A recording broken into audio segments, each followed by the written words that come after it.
Hello and welcome again to the Writer Review. This is Eric Curot Writer, and this week we're going to be taking a look back at the 2017 action espionage movie titled The Fate of the Furious.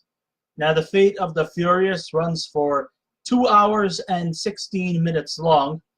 It is directed by F. Gary Gray. It is produced by Neil Moritz, Vin Diesel, Michael Flattrell, and Chris Morgan. The script was written by Chris Morgan. It is also based off of the characters by Gary Scott Thompson. The score was done by Brian Tyler. The cinematography was done by Stephen Winden. And the editing was done by Christian Wagner and Paul Rubel. And the stars of the movie are Vin Diesel, Charlize Theron, Dwayne "The Rock" Johnson, Jason Statham, Michelle Rodriguez, Tyrese Gibson, Chris Ludacris Bridges, Scott Eastwood, Natalie Emmanuel, Elsa Pataky, and Kurt Russell. Now, one of the reasons I was given the task to watch The Fate of the Furious was that it promised to be bigger, more explosive, and more extravagant than its predecessor. The swimsuits will be thinner than before, the weaponry will be more menacing, and the stunts will be more death-defying. But just like every sequel that comes its way, it offers some new directions for this long-going franchise, which started in 2001 and it's still going strong as we speak. And it just has something in it for everyone to enjoy. Vin Diesel, of course, once again, he's back as Dominic Toretto, and his loyalties are now focused on cool cars and family bonding. Yes, you know, he has this group of allegiances that he calls his family. Now, Toretto defines the American outcast who relies on teamwork, and every stop he makes it his home. We start the opening scenes when he's like doing a drag race against some shady car dealer in Cuba, and they're racing down the streets of Havana. And of course, as always, Vin Diesel comes up with resourceful ways to get the victory going. He could probably take a scrap car and turn it into a mean, lean drag racing machine. And once again, he defeats this shady car dealer, and because some young kid didn't pay some kind of back taxes or something like that. So then Vin Diesel challenges this guy, and he wins. So, you know, it's like just from that opening scene alone, it's enough adrenaline rush to really get the heart pounding. And, you know, like I said, if this is the way to get people's attention going, then this movie is definitely going to be off to a fucking great start. And I think from then on, it just gets better. Because then we go from the drag racing which has been a familiar trademark staple in the Fast and the Furious franchise. Then we go into more of a little bit of each. We go into a little bit of Too Fast, Too Furious. We might probably have a few references from Tokyo Drift, even though we don't have Daehan and company there too. And then we go into almost like in the Fast Five part of the sequel, where we have some spy espionage type of stuff. But of course, we have fast cars, cool gadgets, and awesome villains, which I will definitely truly get into. And of course, we also have some new a new plot twist added to this movie. That's right. The whole loyal and trusted family leader, Vin Diesel, Dominic Toretto, we get to see a different side of him. A side we never thought was possible. But yes, even the stone-faced Toretto can be easily manipulated, as I will point out as we go along. Family has definitely been the top priority in the Fast and the Furious franchise, especially for Dominic Toretto. And the more they gather, the more fearsome they get. Since its fruition in 2001, the Fast and the Furious has depended on this formula of fast action, cool cars, hot babes, and everyone getting in on the action and having his or her fun in the sun. There's no one that's upstaged. There's no one usurped.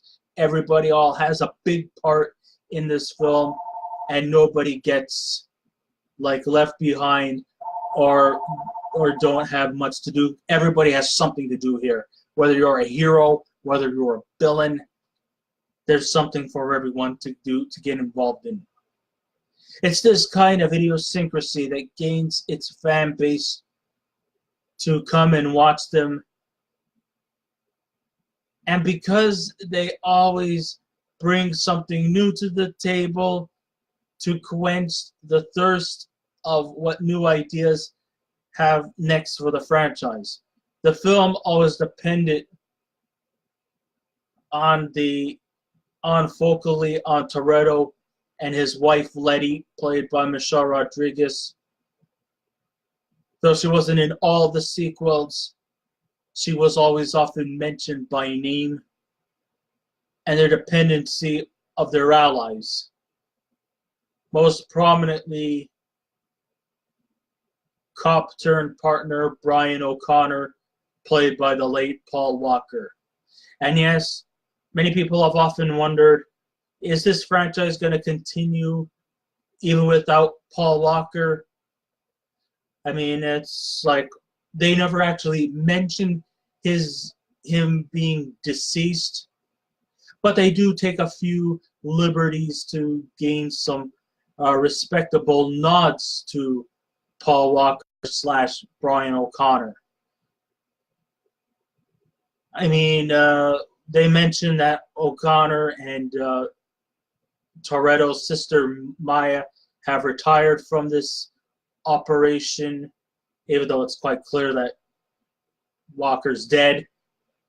But, you know, in his name and in his honor, if you check out the end of the movie, it's really heartfelt when they're all gathered on a rooftop for some kind of block party or something like that. And Vin Diesel adopts the name Brian towards his unnamed son, which is just, if that does not put a tear to your eye, I don't know what does. That is just like one of the most heartfelt moments in this movie. I mean, in spite of all the action and the cool cars, there's also quite a lot of humor that also comes along with it. You know, I mean, you know, if you're going to do a spy thriller with cool cars and gadgets, like a James Bond or a Mission Impossible, which is kind of like the direction this movie was going here, and I think it actually does it to full effect, then I think it's just apropos that you should incorporate some form of humor into the story. And it's also quite respectful that they did mention, they didn't really actually mention O'Connor or Paul Walker's name, but they did mention Paul Walker's name, Brian O'Connor's name, and you know, for that just puts a smile to my face. And, you know, I just enjoyed that moment. Really good. In The Fate and the Furious, much of the film subliminally conceals the fate of Paul Walker's demise, much to the set pieces of the story. Over time, the tribute becomes more obvious, but before it does, the story is situated in familiar territory as we see cool characters with equally awesome machinery and posed in their cars, looking hot simultaneously. Under the direction of F. Gary Gray, we find Toretto, Letty, and the gang in Havana. And, he's surrounded by hot women dressed uniformly from the other women in the series. All the while, the crumbling foundations in the buildings of Havana are pretty much seen everywhere. Okay, thank you. As a veteran of the action movie genre, Gray starts the party and never goes back or meanders. In the newly established post-Fidel Castro era Havana, Toretto and Letty are chatting with the locals in both Spanish and English while pursuing at an obscure-looking car complete with a boat motor attached to the hood. It's definitely a nice homage to the 2001 opener, along with a laid-back pose as Toretto proposes to race in a dilapidated old car as we see him storming past all the classic cars. The camera focuses on Toretto, always bare-muscled arms, which has been a trademark through most of the franchise, not the second or third one, but from then on and forward, once, Toretto becomes more vocal. I mean, I know it's practically there just to show off, but to represent leadership and command. This is just who he is. And even though it contains fast cars and heart-pounding actions and the unsettling predicament that Toretto has gotten himself into, the movie just can't neglect that the movie esoterically is circling around the death of Paul Walker's demise. Also, when you think about this movie, it's got a good original twist to it, like I've mentioned. And what I mean by the predicament that Toretto's in, well, let me just tell you this. While in Havana, he meets this beautiful girl, this beautiful young lady washing a car. He offers her some help, and she gladly lets him help him. But then we discover that she's not just some glamorous beauty. You know how that song by Johnny Rivers goes in Secret Agent Man, a pretty face can hide an evil mind?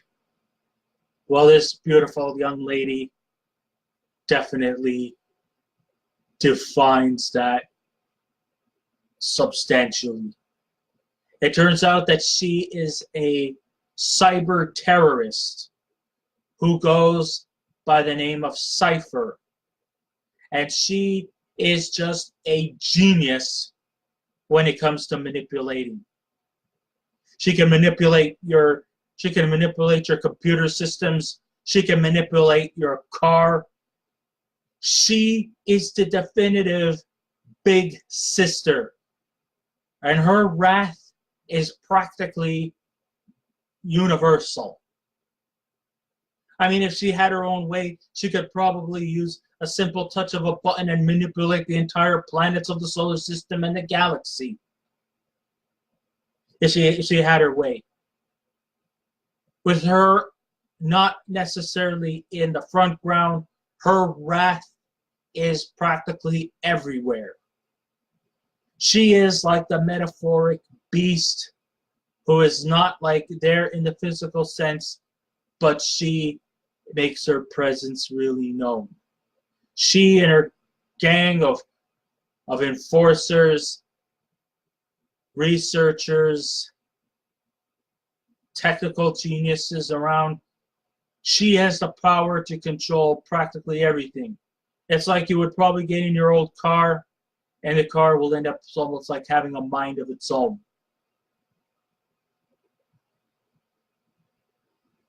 She can hack any kind of computer system, anything that she can lay hands on. But the best toy she likes to manipulate is humans, particularly Toretto. That's right, folks. She used her power to turn Toretto against his family. That's right, folks. Toretto has gone rogue. He has turned to the dark side. He has turned to the side of evil. And now the mission is simple. To stop Cypher from her wrath and to get Toretto to reunite with his family. The true people who care about him. Not some manipulative bitch who can destroy every foundation you walk with a certain touch of a button. She's dangerous. And she actually can come across as being just as dangerous, maybe even more diabolical than many of the villains that you would often see in a Bond movie, whether it be, Ernest Stavro Blofeld, Baron Samedi, Mr. Jaws, etc. She is just as explosive as them. She actually could be just as dangerous as a Batman villain. And she does it all with a pretty smile on her face. So now it's up to the family to put a stop to her wrath and to bring Dominic back to the good side. It's not going to be easy because she's dangerous. She's not only collects technical gadgets and stuff like that, she also seems to have an impressive collection of guns, ammunition, and stuff like that.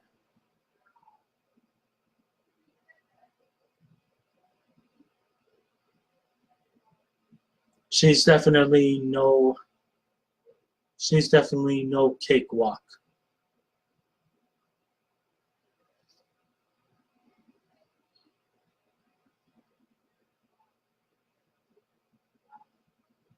By doing that, Gary has Toretto leaving behind his gang, which also consists of Ludacris, Tyrese, Gibson, and everyone else, which was the inevitable heartbreak of the movie.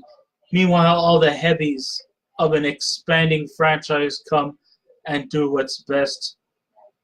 And also, we get to see Deckard Shaw actually start to become a much more lighter character, even though he's still just as much of a badass. In fact, Deckard Shaw, he was the previous villain from the Fast and Furious 7 franchise, who was, of course, out to revenge Dominic and his family over the death of his brother Owen. Only to discover that in this movie there is a twist, so I'm probably going to be doing a bit of a spoiler alert.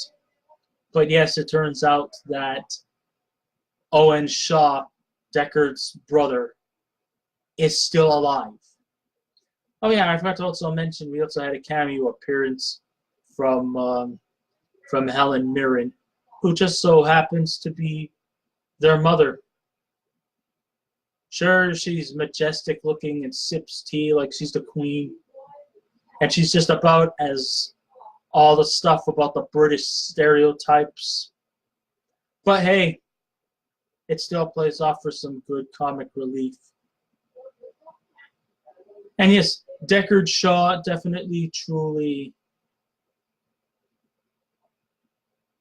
still has that badass in him, but then we get to actually see a much more softer side, as there's some moments where he's actually playful to Dominic's son, while trying to protect him and try to make him think that everything is going to be okay. He even makes him listen to the Alvin and the Chipmunks and their Christmas song. Christmas time is here again. I still want you now. Okay, that was terrible. But we can hardly stay awake. All right, that's got to be the worst impersonation of the Chipmunks going. But I was only just having fun. Anyhow, yeah. So he makes them listen to the Chipmunks' Christmas music, while at the same time trying to break down doors, trying to take down Cypher and her organization, and to, just get Toretto to be back on the side of good.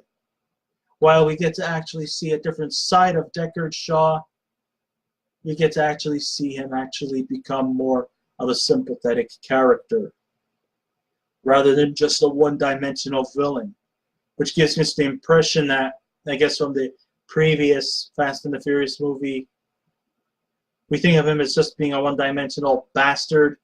Well, here we actually start to take a much more of a liking towards him, that he's not so bad, and that maybe he wasn't really evil to begin with, just a little bit on the rough side, and maybe just badly misunderstood.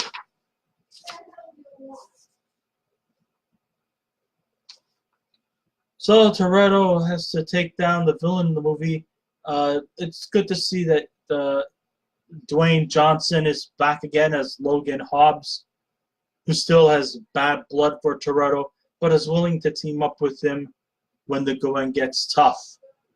Aside from having a vendetta with Toretto, Logan, of course, also has some bitter rivalries with Deckard, and they have an epic feud. They have an epic clash, especially when they were incarcerated.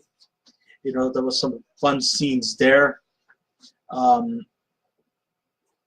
Yeah, there was a lot of heart pounding action there between Logan Hobbs and Deckard Shaw. A lot of fun scenes in that.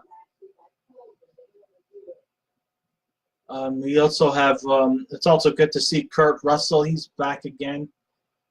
It's good to see that Dwayne Johnson actually has a much more bigger part here than compared to the 7th Fast and the Furious franchise, where he spends most of the time in a hospital bed recovering from injury.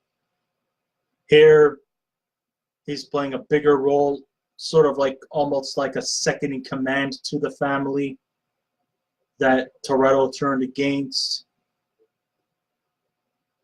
So even though he's got vendettas with both Toretto and Shaw, they're willing to put their differences aside to bring Toretto back to the side of good.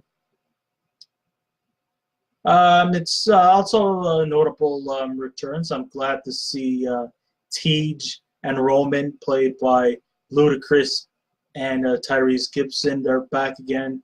Tej definitely still gets to show off his skills as a mechanical engineer type of character. Roman is back again, being the much needed comic relief, which is always fun to watch. It's fun to listen to. He's got some great one-liners here, but he also steps up a bit too in being a bit of a badass. So he's not just some one-dimensional motor mouth. Also, Kurt Russell, he returns back as the slick, laid-back Mr. Nobody. And this time he's also brought himself a partner, and his name is Eric Reisner. And, of course, everybody knows him a little bit as, he goes by the moniker A Little Nobody. And he is played, of course, by Scott Eastwood, who is looking more and more like his famous father, Clint, every day. But a special goes out to Charlize Theron. She is definitely really up there as the hacker Cypher, who is a cyber terrorist who manipulates Toretto to abandon his alliance while holding his ex-girlfriend from the Fast 5 franchise, who is also the biological mother to little Brian. Her name is Elena Neves, who used to once work for Logan Hobbs. Of course, she's played by Elsa Pataky. She is, of course, seen in some kind of steel glass window being held hostage along with baby Brian. And, of course, once again, Cypher is doing her normal manipulative self. So, of course, there's a lot at stake, too. And sure, she wears the silly dreadlock hair extensions and is seen on jets while hacking at the speed of sound. Also, special mention to Natalie Emmanuel. She plays the role of a computer technological expert named Ramsey, who is sort of like caught between a bit of a possible relationship angle between Teach and Roman. So we're teasing a possible romantic link between her, Teach, and Roman. Although right now she doesn't want to date neither unless they can guess her first name. Good luck, boys. So when it comes to the action scenes subtly, it seems quite non-existent. The film depends heavily on the best of the roaring score, while the exposition contains more explosive, noisier scenes that will definitely make your eardrums explode.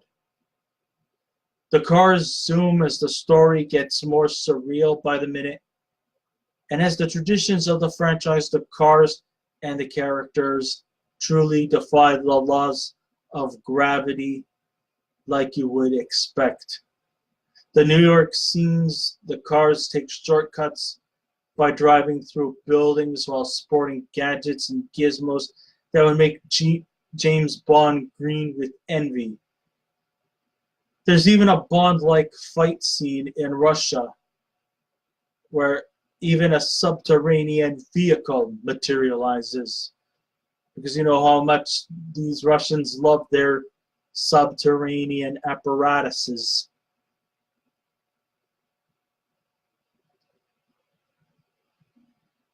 Sure, the screeching of the tires will make you cringe, but one thing I guarantee is that there is never a boring moment.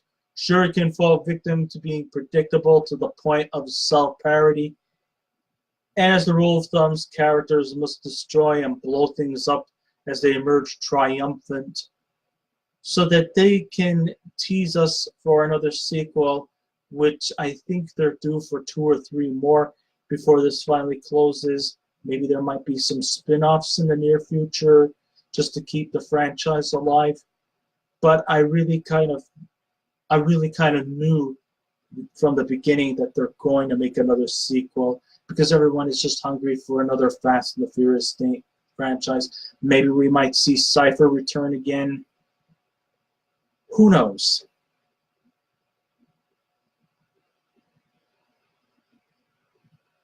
And so though Toretto leans away from the group, he gets lured back in eventually because unlike Bond, who prefers to go at it alone, Toretto depends heavily on teamwork.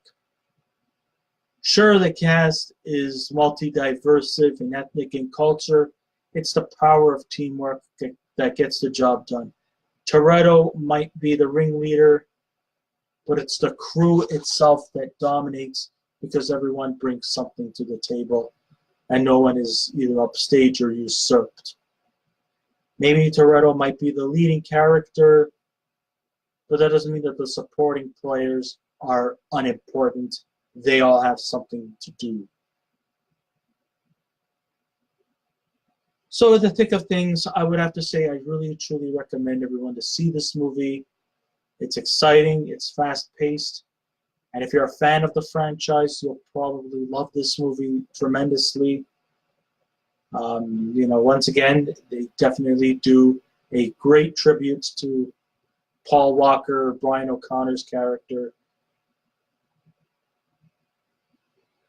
to a T. And I really, really highly recommend you all to see this movie. If I was to give a scale out of 10, I would give The Fate and the Furious a 9. I highly recommend you all to see this. This one is an enjoyable movie. So I guess this ends my writer review. Thank you all for listening in. If you wish to subscribe to my channel, please feel free to do so. If you wish to leave a comment, go right ahead. But just remember the 3 simple ingredients of be kind, be courteous, and don't be rude. And I will be back again with another movie review. So until next time, this is Eric Red Rider saying, keep watching those movies, and I'll see you around.